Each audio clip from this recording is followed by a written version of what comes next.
If opening your electric bill feels like getting punched in the gut every month, then you need to see this. We recently spoke with Amelia from Texas. She pays about $300 for actual electricity usage, but gets hit with an additional $600 in delivery charges and fees. Meanwhile, Tom from the Midwest watched his utility bill jump 30% last year with no explanation beyond increased operational costs.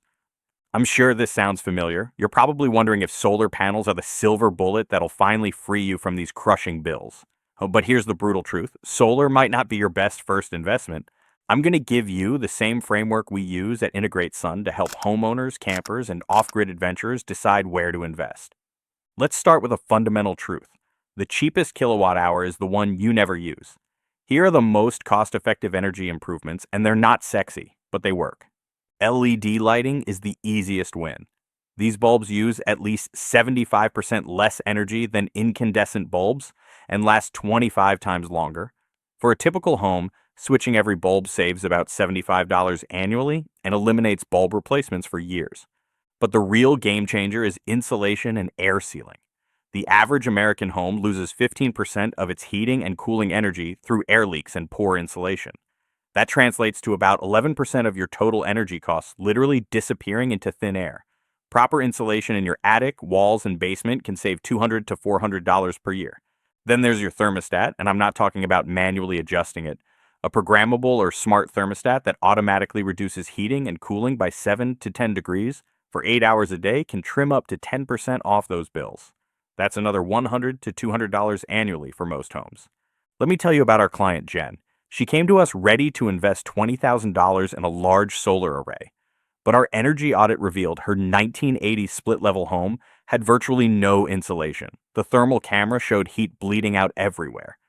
We recommended she spend $6,000 first on blown-in insulation, air sealing, and LED upgrades throughout the house. The results: her annual energy usage dropped by 28%. Suddenly, instead of needing a massive 10-kilowatt solar system, she could achieve the same bill reduction with a 6-kilowatt solar array. That saved her over $6,000 on solar equipment alone. Here's the scope. Every dollar spent on efficiency saves you $3 to $5 on any renewable energy system you install later. You're literally shrinking the problem before you solve it. Now let's talk about your heating and cooling system. This is typically your home's biggest energy consumer, often 40 to 50% of your total usage. If you're still heating with oil, propane, or old electric baseboard heaters, upgrading your HVAC might save you more money than solar panels. Enter heat pumps, the technology that's revolutionizing home heating. Modern cold climate heat pumps can deliver 2 to 4 times more heat energy than the electricity they consume. Compare that to electric resistance heaters, which give you exactly 1 unit of heat for every unit of electricity. Home switching from electric resistance heating saved about 3,000 kilowatt hours annually. That's roughly $450 in most markets. Home switching from oil furnaces saved even more, 6,200 kilowatt hours worth, about $950 per year. Now, heat pumps aren't cheap. A basic air source heat pump runs about $9,000 installed, while high-efficiency cold climate models can cost up to $24,000. But here's where it gets interesting. Federal incentives can cover up to $13,500 of that cost through rebates and tax credits. Many states and utilities add their own incentives on top. But here's the real magic. When you combine heat pumps with proper insulation, you often need smaller equipment that costs less to operate. The improved building envelope reduces the heating and cooling load, so your heat pump doesn't work as hard. One more thing, heat pumps also provide extremely efficient cooling. So if you're replacing both an old furnace and an aging air conditioner, you're solving 2 problems with 1 system. Now we get to solar, but notice we're talking about it third, not first. That's because solar works best when your home is already efficient.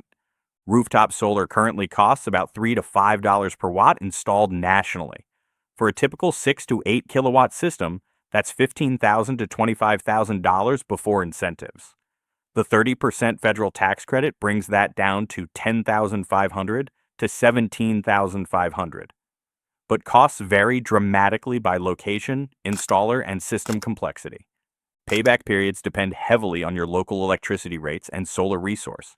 In high-rate states like California, Massachusetts, and Hawaii, payback periods often run 5 to 7 years. In lower-rate regions, expect 10 to 12 years. The key is comparing your avoided electricity costs against your system investment. Our client Ben, who lives in California, where electricity rates are brutal. Ben was using 1,600 to 2,700 kilowatt hours monthly and paying about $400 in energy charges plus those infamous delivery fees that sometimes doubled his bill.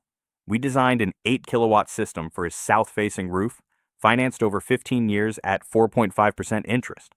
With net metering, Ben's system generates about 10,000 kilowatt hours annually.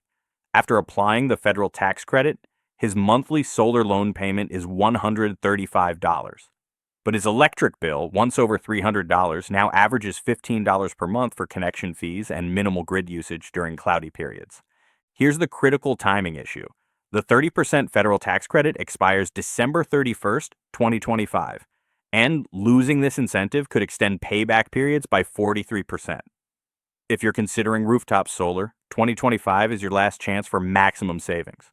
Now, not everyone can install rooftop solar. Maybe you rent, live in a shaded area, have an old roof, or simply don't want the commitment. That's where community solar comes in. Community solar lets you subscribe to a portion of a local solar farm and receive bill credits for your share of the energy produced. The beauty of community solar is simplicity. No equipment installation, no roof requirements, no maintenance responsibilities. Most programs let you cancel without penalty if you move. The downside is modest savings compared to rooftop solar, and availability varies significantly by state. For the adventurous spirits, RV owners, campers, and off-grid enthusiasts, portable solar opens up entirely different possibilities. A typical RV solar setup runs 200 to 700 watts and costs around $2,000 installed. These systems easily handle lights, fans, water pumps, and small appliances. Running an RV air conditioner is more challenging. A 12-hour cooling session can consume 8,400 to 15,600 watt-hours, requiring at least a 1,400-watt solar array and hefty batteries. But for boondockers paying $30 to $80 nightly for campground hookups, even a basic portable system often pays for itself within 2 seasons. Portable solar kits offer maximum flexibility. Renogy's 200-watt foldable kit costs about $470 and can charge devices, run small appliances, or provide emergency backup power. For weekend warriors and emergency preparedness, these systems deliver incredible value. Now here's where most people leave money on the table. They ignore their rate structure and timing opportunities. Many utilities offer time-of-use rate plans that charge different prices throughout the day. Peak hours, typically 4 to 9 p.m. when everyone's home using electricity, cost significantly more than off-peak periods. If your utility offers these plans, you can save money by shifting energy-intensive activities. Run your dishwasher, washing machine, and dryer during off-peak hours. Charge your electric vehicle overnight. If you have a pool pump, timer controls can move that load to cheaper rate periods. These behavioral changes can reduce bills by 15 to 25% without buying any equipment. Battery storage amplifies these savings even without solar panels. You can charge batteries when electricity is cheap and discharge when rates are high, essentially arbitraging the time of use spread. Tesla Powerwalls, Enphase batteries, and other systems can automatically optimize for your rate schedule. The key is understanding your utility's rate structure and designing your energy strategy accordingly. Many people focus solely on generating power while ignoring these optimization opportunities. So, is solar your best option to lower your electricity bill? The honest answer is, it depends on where you're starting. As industry experts, we've seen every scenario, from homeowners who cut their usage by a third before installing a smaller solar array, to full-time RVers who now boondock off free sunshine.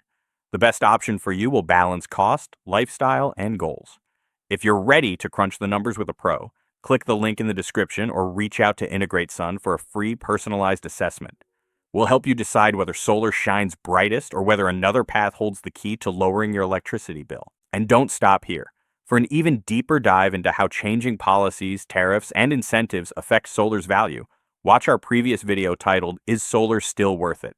In that episode, we break down current market conditions, incentives, battery trends, and more. It's the perfect companion to this guide.